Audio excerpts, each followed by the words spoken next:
Welcome back to our lesson. Last meeting, we discussed about the nested if else statement, and I also give you some examples and problems to solve. And at this right now, we're going to discuss about the use of if else or if then else if statement. All right. So the if else statement is used to execute a block of code among two alternatives. Okay, in this case, however, if we need to make a choice between more than two alternatives or options, then we will be using the if, then else if, else statement, right?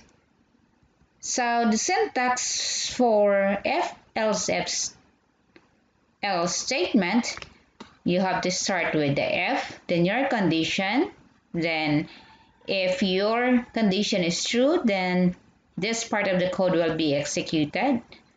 And if you have another condition, meaning you want to have other options, then you're going to have condition 2, and this one will be executed. Okay, now if in case either statement 1 or 2 does not meet the conditions, then it will perform the statement 3. Okay, so here there are things that you need to know. If condition 1 evaluates to true, the code block 1 is executed. So take note. This is just a review. And if condition 1 evaluates to false, then the condition 2 is evaluated. And if condition 2 is true, then the code statement 2 is executed. Okay, that's very clear. I'm just trying to repeat that so you will not forget it. And if condition 2 is false, then the statement 3 is executed. That is very clear. All right. So as you can see here in the example, the first condition is true. Example, where I have here the variable number assigned to true. If number is greater than 0, then obviously this part will be executed. Okay, and then this part of the code will no longer be performed. Instead, it will go directly after the if condition. If our condition 1 is true. Okay. However, if the second condition is true, as you can see here, if number is greater than 0, then it will go to the next else if, where the number is equals to 0. So this part will be executed, and this one will be skipped. It will no longer read the program, but instead it will perform this part of the code. Okay. However, assuming all the conditions are false, condition 1 and condition 2, example for this case, which is -2, and here the first condition, if number is greater than 0, then this one will not be executed. Then the program will skip, try to read this part. Else if number is equal to 0, so that is also false, then this will no longer be performed. Instead, it will go into the else option. Okay, this one will be executed, then go directly in here. That's very clear. Now, I'll show you a sample program using the VS Code. Okay, you have to take note that there can be more than one else if statement, but only one if and else statement. Very clear. There can be more than one else if.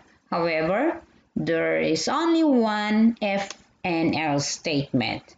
That's very clear. Okay? So if we're going to have now our program using the else if, then else. All right.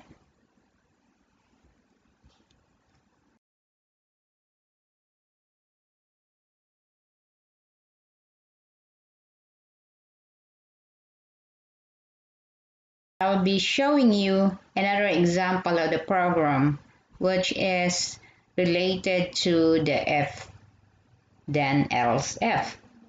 Okay, so let's get started. I'll be using my Visual Studio Code to run the program.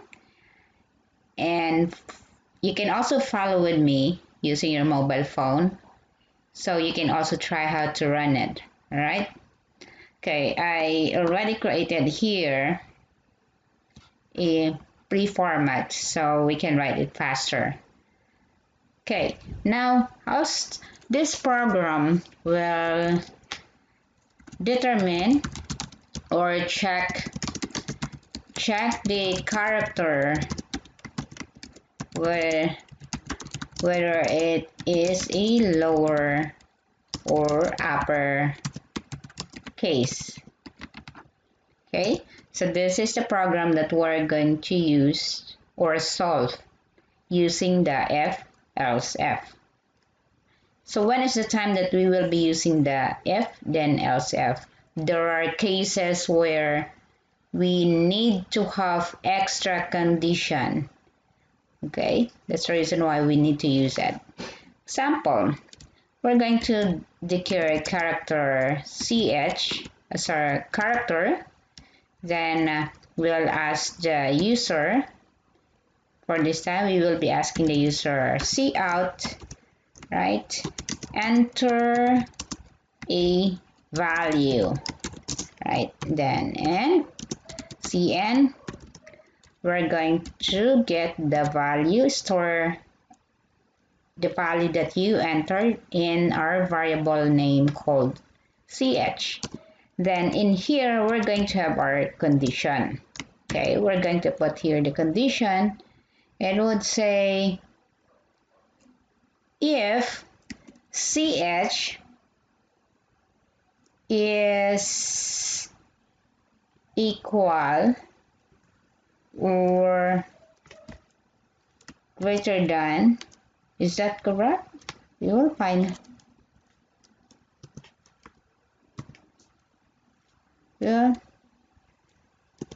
Then the value here is a, and ch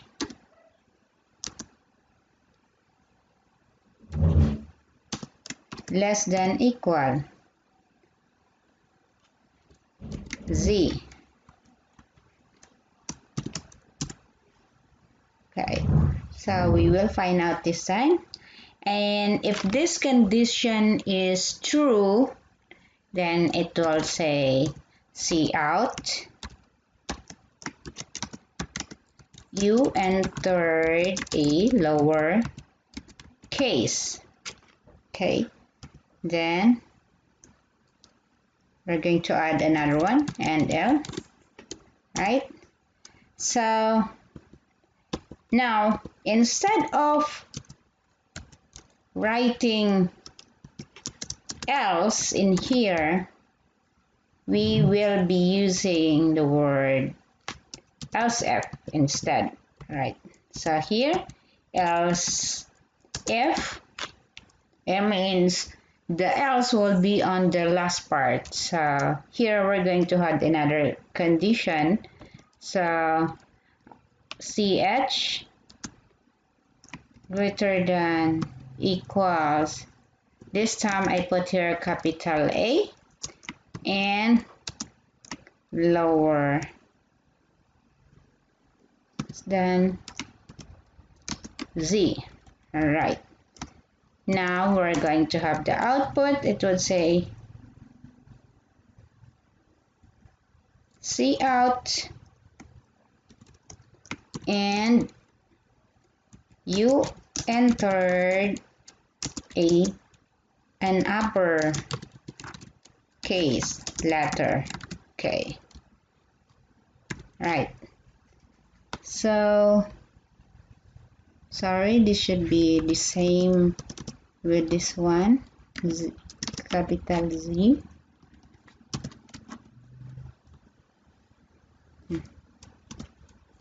What makes my code wrong? We will find out later. To a capital letter. Then in the last part would be else. Then see out